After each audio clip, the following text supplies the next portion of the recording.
Hi again, welcome to another video, and today is the day I'm actually going to get started on the VW T4 van. If you don't know what this is, it's a VW T4 transporter van.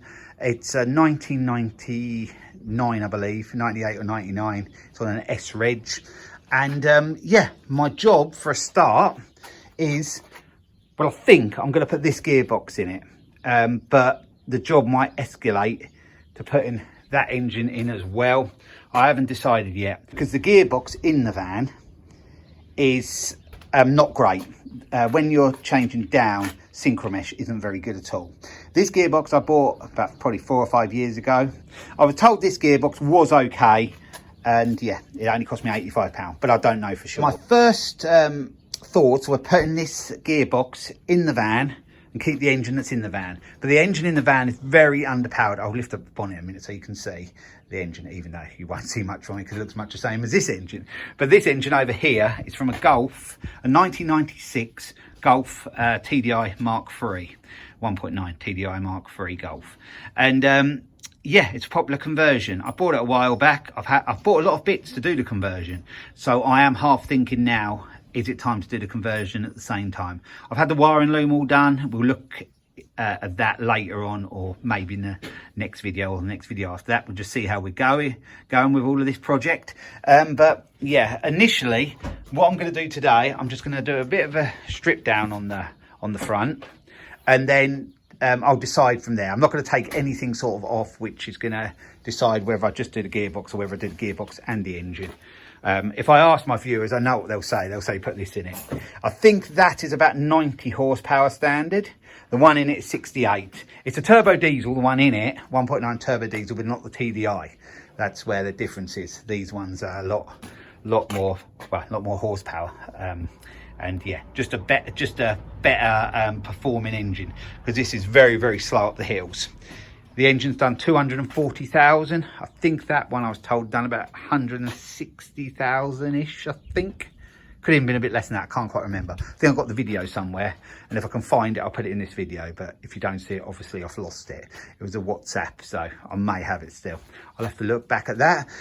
But before I go on, I'm just gonna take some bits off, yeah, I'll take the front off, the radiator out, the starter off, and we'll go from there, really. Not going to get too involved today. This is just a start, and then once I've started, I'll be more enthusiastic to sort of carry on. Then it's you know, when it's in one lump like it is, and it's actually still running and driving at the moment, you know, I'm a bit think, well, shall I start on the project or not? Well, I think I've got to start on it. I want this sorted one way or another, so yeah, we'll have a look. I've had this van since 2008, so I've had it 13-14 years now.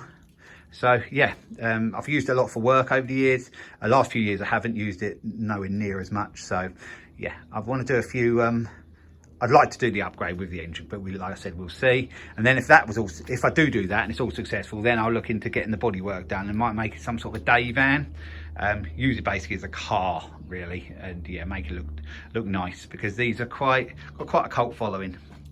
They're quite a nice van. Well, back in the day they were, but the 2.5 TDI they did were much more powerful. But this is only, like I said, the 1.9 turbo diesel, and it is like a slug up hills. But yeah, that engine should help that a lot. But there is a few differences on the engine, and we'll look at that along the series, like I said, if I go that way. But if it doesn't happen now and I just do the gearbox now, the engine will come up probably at some point, but we'll see. So there's the engine. This is, like I said, just a normal turbo diesel, small engine really. It's not very big for a van. The van isn't massive, it's a medium sort of size van, but it's quite a small engine for it. But it looks much the same as the other one, but there are differences. The sump's different. What else is different? The oil pickup would be different then. The dipstick has to be moved into a different place on the other engine, so it's the same as on here, wherever it is on here, I forget now. And lots of little bits and pieces. I can't think of them all offhand, but there's quite a lot to do. But initially, I'm going to take these bolts out. And get this front panel off. Get the radiator out as well, because yeah, got up the top in this unit, I have got a spare radiator. This one's always seeped a little bit, So I think it's time to change that as well. That's definitely something I've got to do. The starter's down there, so when this front is off, it'll be much easier to get to the starter. And yeah, I'm just going to basically do it one step at a time, and then I'll decide what way I'm going to go, because I have got to spend more money on it. What do I need? I'd need a Golf Mark III clutch. But if I change a gearbox just like for like, I'm going to have to get a T4 clutch. This engine's an ABL engine. I'd have to get a clutch for this. So whatever way, I'm going to have to buy a clutch, because it's not worth changing a gearbox without a new clutch.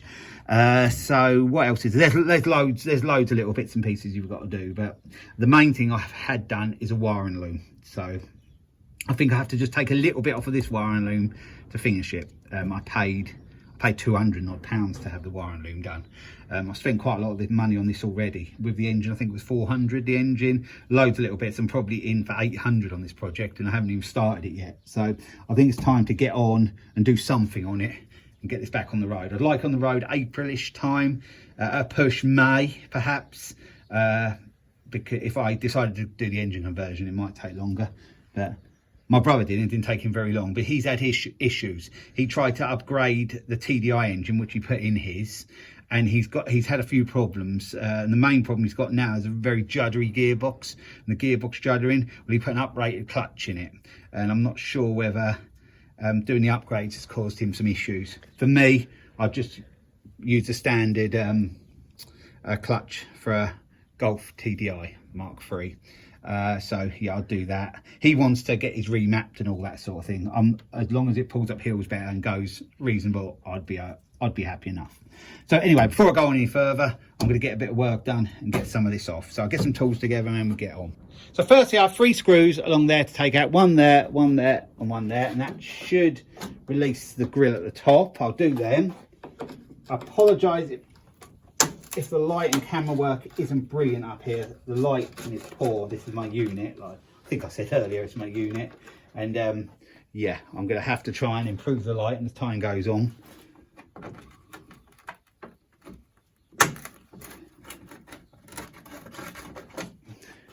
But we're starting to take a few things out, so it's a start.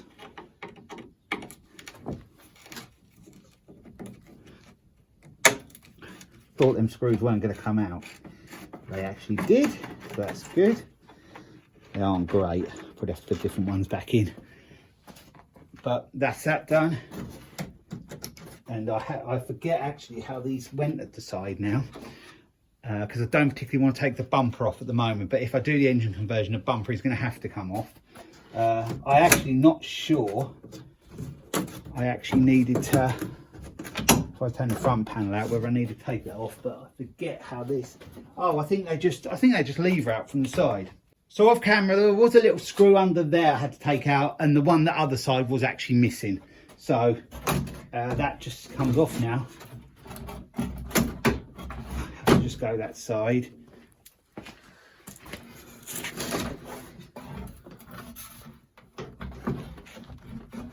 Something's still holding it. Can't be much. It is nearly off, but it just has to be levered a little bit here. There's a couple of sort of slides and locks into place, so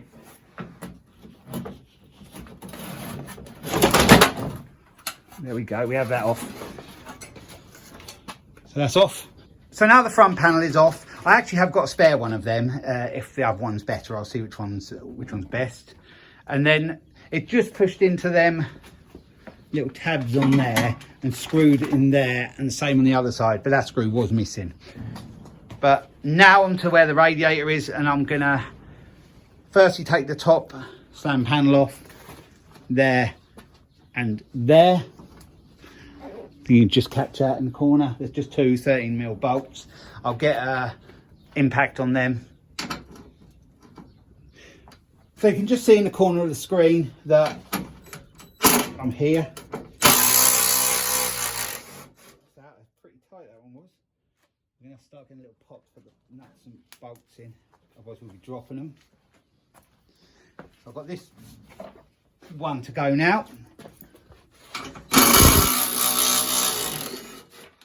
My headlight fell out. I don't know what's going on there, but we'll deal with that later on. So this should lift off. Yeah.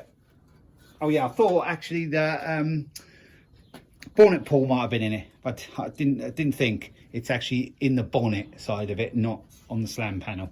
So that's good. That's out of the way. So we have got a bit of plastic to get off here, but I don't know whether that comes out with the radiator.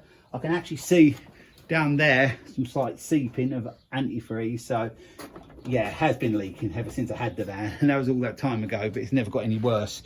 So just have a look at this to see what I've got to take off, and then I'll get the radiator out. I think the radiator is going to come out pretty easy. It's just some little clips there you just hold back, even though they're not particularly holding that well, and then it just lifts like that. But I have got to drain it of any water that is in it, so I'll do that off camera, and then I'll be back with you and we'll lift that out the way, and then we'll be able to see the engine face on then, and then we'll decide what we're sort of going to be doing. So to make life easier, I decided to take the bumper off, or I'm in the process of taking the bumper off. All there is left, I think, is just a bolt in there and a bolt in there. There was some little bolts holding on at the side round the wing, but I've undone them already. So I'll get this undone now.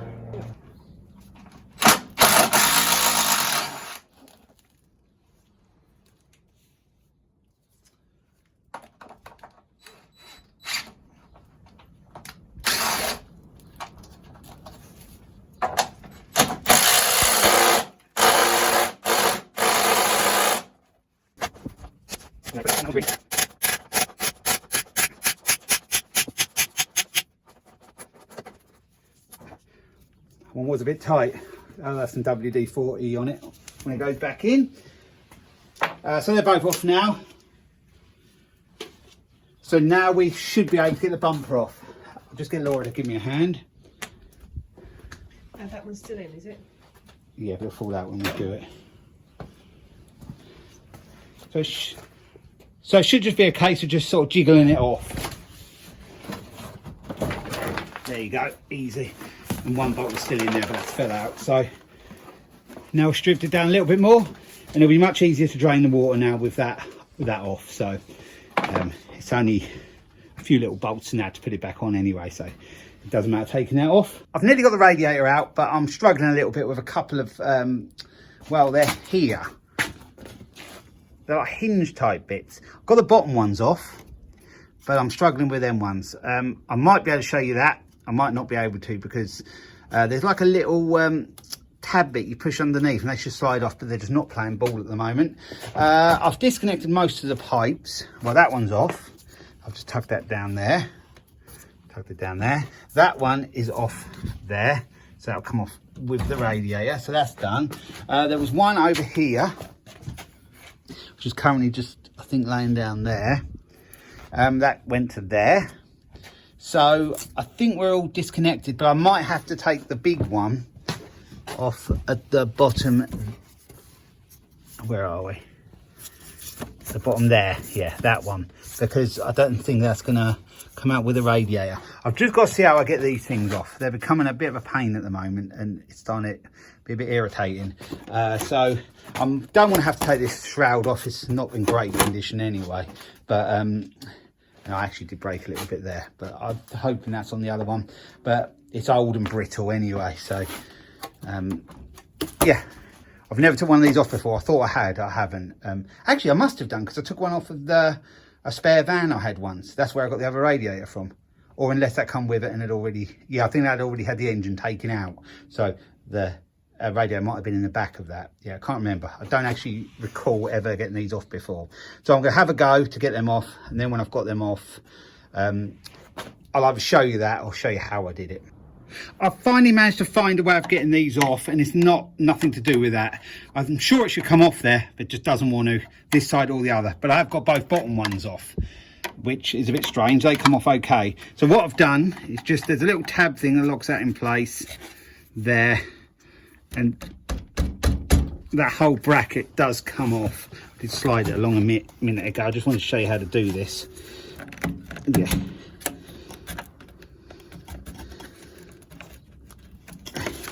In a way, it's probably better, because if I do mess around with the engine or something, it's not going to catch them and break them. So I'm just going to do the same the other side as I've just done there. I did have to take the headlight out. 4 bolts. It was quite straightforward, and the indicator comes out with it, and just your headlight wires as well. So that's all out, and I'm going to do the same the other side, and hopefully I'll have the radiator out then. That part there, I believe, well, it connects up to the power steering fluid, and that has to come off because that's stopping me get it off. I think that's like, it's a finned pipe along there. You can see it's a finned pipe along there. So I think that's to cool it. So if I can get that off, I don't think it will leak any fluid. The other one did a little bit, the one I had to take off up the top. But I don't think this one will. Hope it doesn't. Yes, it does. So I was wrong. It is leaking out the power steering pipe. I think it's going to empty the system actually. So I'll just have to replace it because I needed this off if I'm going to go with the engine conversion side of things. So it's looking more and more like I might go that way, but we will see still. Yeah, I'm just draining that, and I'll have to replace it. Been in there years and years and years anyway, so it's probably a good idea to put some new in it. So yeah, we'll just drain that off, and then I should be able to get the radiator out then. Just have to push that pipe through, and then that should do it. I think it's getting less now. I could have bunged up the end with a bolt if I could have found one. That's the only thing I could have done, but we'll see. But anyway, if you take that off, yeah, a lot of fluid does come out.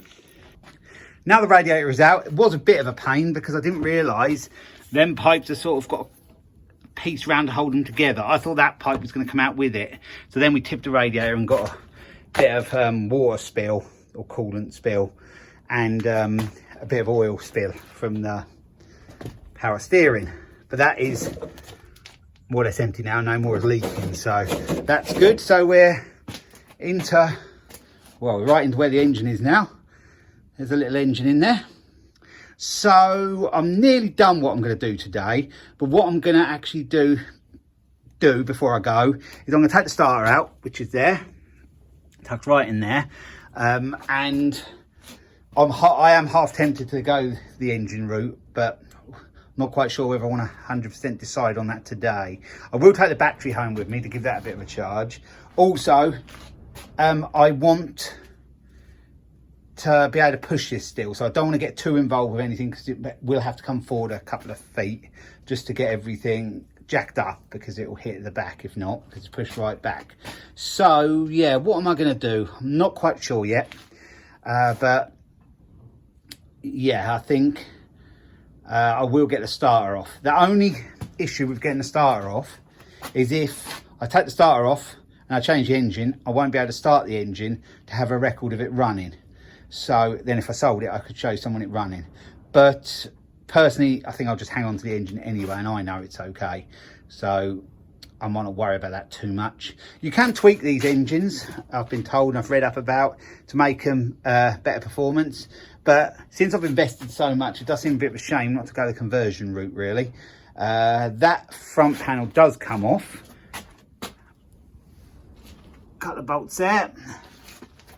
And a couple of bolts there, so that does come off. So that, well, brilliant access really then. There's not a lot for that side at all really. There's a big engine mount there, there's a gearbox mount there, and there's one in the back of the gearbox. I think that's about all. Probably within, oh, and the drive shafts to disconnect, but probably within an hour or two we'd probably have this out. So if I'm going to take it out in one lump, I don't need to take the starter off. That's the thing. Yeah. So I know what I'm going to do. I'm going to leave this as part one, and then I'll be back with you in part two, and I'll have made my decision then. Yeah, I think it needs a new turbo on it anyway. This turbo never seemed to work, and this is the turbo I'd use for the other engine. So I need to, but I could do that nearer the end. And oh, also, just before I go, it's always wise to try and disconnect the, if I possibly can, the exhaust manifold, because the exhausts are a pain to connect back on these. There's like got like a stupid little clamp on it. But so yeah, I think at the moment I probably will, yeah, leave it as it is today, because I'm not sure what I'm going to do. So I hope you've enjoyed part one of this VW T4 series. Not sure whether it's going to be an engine change, gearbox change, the whole lot. Don't know yet, but I'm going to get thinking, and then by the time you see this video, I'll have decided what I was going to do, but you won't know that until you see part 2. So thanks for watching. I'll be along with another video again soon. So bye for now.